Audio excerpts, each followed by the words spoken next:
Hello दोस्तों, तो कैसे हैं आप सब। और time loop movie boss level 2021 में आई साईफाई मूवी है जिसमें एक आदमी रोए एक ही दिन को बार बार जीता रहता है और उसके मरते ही दिन फिर से रीसेट हो जाता है। मूवी की शुरुआत रोए से होती है जो कि एक रिटायर्ड सोल्जर है और अब एक ही दिन को 139 बार जी चुका है और उसके मरते ही ये दिन फिर से शुरू हो जाता है, यानी कि वो एक टाइम लूप में फंसा हुआ है।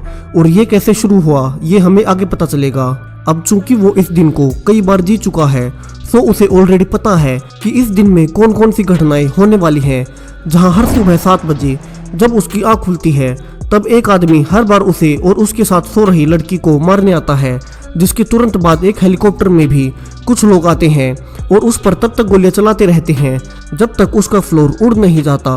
अब कई बार मरने के बाद रॉय को पता चल चुका है कि कैसे वो इन सब से बच सकता है और विंडो से कैसे बचकर भागना है। हालांकि इसे भी इफेक्टिवली करने से पहले वो 20 बार मर चुका है, बट अब बार बार करने से वो सही जंप कर पाता है। यहाँ से वो हर बार एक कार लेता है जिसका पीछा 2 लड़कियां करती हैं उसे मारने के लिए।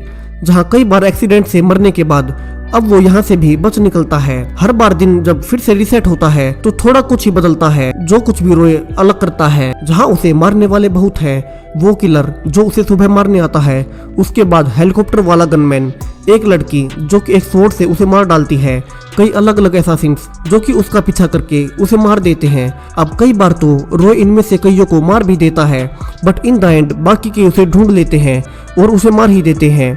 अब रॉय को लगता है कि इस लूप का आंसर उसकी एक्स वाइफ के पास है, बट जब वो उसके ऑफिस में कॉल करता है तो उसकी वाइफ का बॉस कॉल रिसीव करता है और उसे बताता है कि उसकी एक एक्सीडेंट में डेथ हो गई है। बट रॉय को शक है कि उसके बॉस ने ही उसकी वाइफ को मारा है, बट अफसोस वो उसके बारे में कभी पता कर ही नहीं पाता क्योंकि हर बार वो उससे पहले ही मर जाता है। अब रॉय कई बार अलग अलग रूट्स लेकर अलग अलग जगह पर जाकर छुप भी जाता है, बट हर बार 12:47 से पहले ही मर जाता है। और 12:47 अब तक का रॉय का जिंदा बिताया गया सबसे लास्ट टाइम है, जिसके पहले ही असैसिन्स उसे ढूंढकर हर बार मार डालते हैं। अब वे उसे क्यों मार रहे हैं ये हमें आगे पता चलेगा। यह रॉय अब इस लूप के स्टार्ट होने से पहले वाला दिन याद करता है जहां वो अपनी एक्स वाइफ से मिलने उसके ऑफिस में गया था जिसका नाम जेमा था। यह जेमा को रॉय से अलग हुए कई साल हो चुके थे और उस दिन अचानक से उसने रॉय को मैसेज भेजा था कि उसे वहां आना चाहिए। अब जेमा आते ही रॉय का माप लेने लगती है और उसके बालों और टिश्यू के सैंपल को भी इकट्ठा करती है, जहां से सीसीटीवी कैमरा से उसका बॉस और एक गार्ड देख रहे थे। रॉय यहाँ जेमा से पूछता है कि ये वियर्ड सी मशीन क्या है, जिस पर जेमा उसे बताती है कि ये टाइम और स्पेस को मैनिपुलेट कर सकती है और अगर सही से इसे यूज किया जाए तो ये एक प्लेनेट तक को डिस्ट्रॉय कर सकती है। यह रॉय को लगता है कि जेमा शायद से उसे झूठ बोल रही है, तो वो अपने बेटे के बारे में भी जेमा से पूछने लगता है क्योंकि अब तक उसके बेटे को पता ही नहीं था कि उसका पिता कौन है, क्योंकि रॉय और जेमा बहुत पहले ही अलग हो चुके थे। बट तभी वहाँ एक गार्ड आता है और जेमा से कहता है कि उसने रॉय को यहाँ क्यों बुलाया है, जिस पर जेमा उसे बहाना बनाकर टाल देती है और रॉय को जाने से पहले कहती है कि उसने उसके घर पर एक गिफ्ट भेजा है जो कि काफी इम्पोर्टेंट है। वहीं ऑफिस में अब जेमा के बॉस क्लाइव को ये सब पसंद नहीं आता है कि जेमा ने उसके एक्स हस्बैंड को उनके एक्सपेरिमेंट के बारे में बताया है। अब उसका इस मशीन को लेकर एक बड़ा प्लान था, सो वो ऑर्डर देता है कि वे ट्रेंड असैसिन्स को हायर करें जो कि रॉय को मार दें, जिससे उन्हें कोई ट्रैक नहीं कर पाए। वहीं दूसरी तरफ रॉय वहां से निकलकर सीधा बार में जाता है जहां वो एलिस से मिलता है जो कि एक डेंटिस्ट थी और वहीं रॉय का डेंटल ट्रीटमेंट कर रही थी और अब तक उसकी रॉय से अच्छी रिलेशनशिप भी होने लगी थी। अब जब एलिस बाथरूम में जाती है तो रॉय के पास जेमा का कॉल आता है जिसमें घबराई सी जेमा उससे कहती है कि वो कुछ बड़ा करने जा रही है और उसे उसकी मदद की जरूरत है। अब इससे आगे बताने से पहले ही उसका बॉस क्लाइव उसकी लाइन काट देता है। अब रॉय को ये तो लगा ही था कि जेमा अपसेट थी, बट वो ज्यादा ध्यान नहीं देता और एलिस को सोने के लिए अपने घर ले आता है।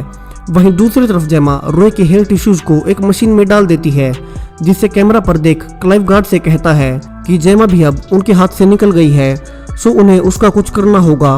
और यही रॉय का लास्ट नॉर्मल दिन था, जिसके बाद से वो इस लूप में फंस गया। अब चूंकि ये सब रॉय याद कर रहा था कि अभी तक उसने जेमा के भेजे हुए गिफ्ट को खोलकर तो देखा ही नहीं है, जो कि उसने उसे जरूर से देखने के लिए कहा था। अब उसे देखने पर वो पाता है कि उसमें एक बुक है जिसके लास्ट पेज पर जेमा ने लिखा था कि टाइम किसी का वेट नहीं करता, पर उसका करेगा सो उसे सही कदम उठाने होंगे। अब 2 बार और मरने के बाद वो इस बुक को लेकर एक अंडरग्राउंड जगह पर जाता है और ये बुक पढ़ना शुरू कर देता है। बट उसे अभी भी ये समझ नहीं आ रही थी कि कैसे इस बुक का उससे कनेक्शन है। बट तभी उसे वहाँ अपना बेटा जोई दिखाई देता है, सो वो उसके पीछे जाने लगता है। अब रोय जिस भी स्क्रीन के सामने से गुजर रहा था वो फेड हो रही थी।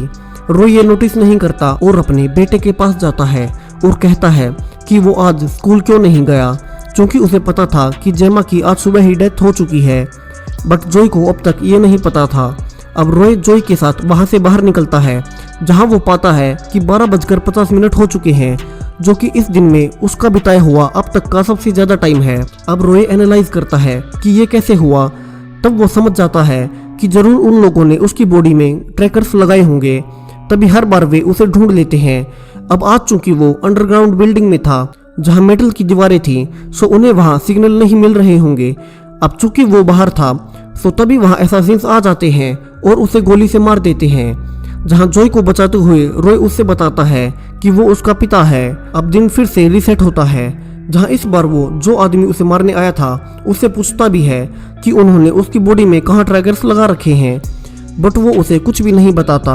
कुछ ही देर बाद रोय एक साइड के रेस्टोरेंट के बाथरूम में जाता है, जहां वो ट्रैकर चेक करता है, बट उसे वो कहीं भी नहीं मिलता। जहां वो एक आदमी को जानता था जो कि इन सब में एक्सपर्ट था, सो वो उसे बताता है कि वे ज्यादातर ट्रैकर्स लोगों के दांतों में ही फिट करते हैं। जहां रोय को याद आता है कि एलिस ने ही ऐसा किया होगा, क्योंकि उसने एक बार ट्रीटमेंट के बहाने उसे बेहोश किया था और वो उनसे मिली हुई थी। अब रोय बाथरूम में जाता है और एक एक करके अपने दांत उखाड़ना शुरू कर देता है और फाइनली उसे एक दांत में ट्रैकर मिल जाता है। बट उसी के बाद एक ऐसा सीन उसे आकर मार देता है।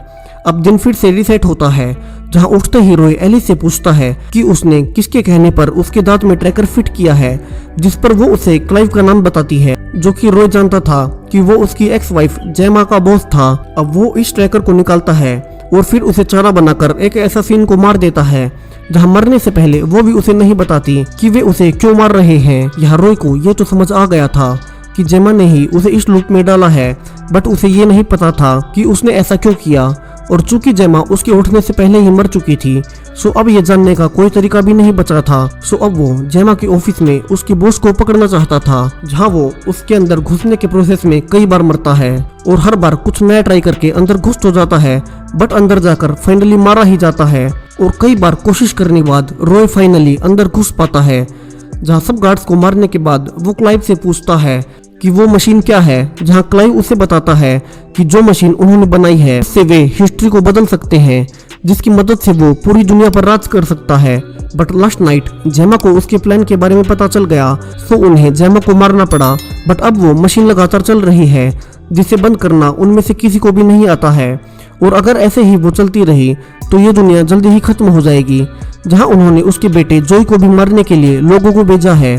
अब रोय क्लाइव को मार देता है और अपने बेटे को बचाने के लिए भागता है, बट वो काफी लेट हो चुका था और उसका बेटा मर चुका था और पुलिस वाले उसे पकड़ रहे थे। यानी कि इतने सारे लूप्स में उसका बेटा भी क्लाइव द्वारा मारा जा रहा था। अब तभी रोय को आसमान में एक तेज लाइट दिखाई देती है और दुनिया वहीं खत्म हो जाती है, जैसा कि जेमा ने उसे लूप स्टार्ट होने से पहले बताया था। अब रोय के मरते ही दिन फिर से रीसेट होता है, जहां रोय समझ चुका था कि चूंकि जेमा पहले ही मर जाती है और दुनिया को शाम होते ही खत्म होना ही है, सो वो कुछ भी करे उससे कोई फर्क नहीं पड़ेगा।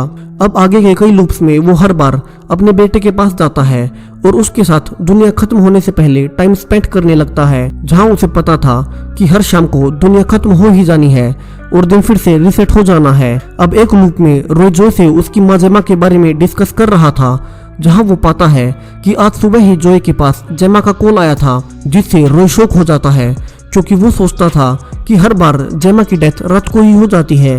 बट अब वो जेमा को बचाने की सोचता है, जहां वो अगले लूप में वापस से क्लाइव के ऑफिस में जाता है, जहां वो पाता है कि जेमा की डेथ सुबह 7:14 पर हुई थी, यानी उसके उठने के 14 मिनट बाद। अब ये टाइम काफी कम था जेमा को बचाने के लिए, सो इस बार रोय एक नया प्लान बनाता है और खुद को मारकर दिन को रिसेट कर लेता है। अब हर बार वो सुबह हेलीकॉप्टर से बचकर लगातार भागता था, बट इस बार वो सीधा उसी की तरफ कूद जाता है और किसी तरह से गनमैन को नीचे गिराकर पायलट को गन पॉइंट पर लेकर क्लाइव के ऑफिस की तरफ जल्दी से चलने को कहता है। जहां वहां पहुंचने के बाद वो टाइम बचाने के लिए हेलीकॉप्टर वाले गनमैन की मशीन गन साथ लाया था और सब गार्ड्स को वो जल्दी से मार देता है और जल्दी से नीचे ऑफिस में पहुंचता है, जहां एक गार्ड जैमा को मारने ही वाला था, बट रॉय उसे और क्लाइव को पहले ही गोली से मार देता है। अब जैमा रॉय से पूछती है कि वो कितनी बार में यहाँ आया है, जहाँ रॉय जैमा को सब बताता है। अब जैमा रॉय को कहती है कि चूंकि ये मशीन रॉय के डीएनए से ही काम कर रही है, सो उसे इसके अंदर जाना होगा, जिसके बाद से टाइम नॉर्मल चलने लगेगा और लूप खत्म हो जाएगा, जिसके बाद से ये दिन एक लास्ट बार रीसेट होगा। बट उसके बाद से अगर रॉय मरता है तो वो नहीं बच पाएगा, बट रॉय को भरोसा था कि वो सब कुछ ठीक कर देगा और अब वो सब कुछ जान चुका है और लास्ट बार जैमा को बाय बोलकर मशीन के अंदर चला जाता है और ये मूवी यहीं खत्म हो जाती है। तो वीडियो पसंद आया हो तो चैनल को सब्सक्राइब करें और इसी के जैसी और भी टाइम लूप मूवीज आपको इन प्लेलिस्ट में मिल जाएंगी। बाय।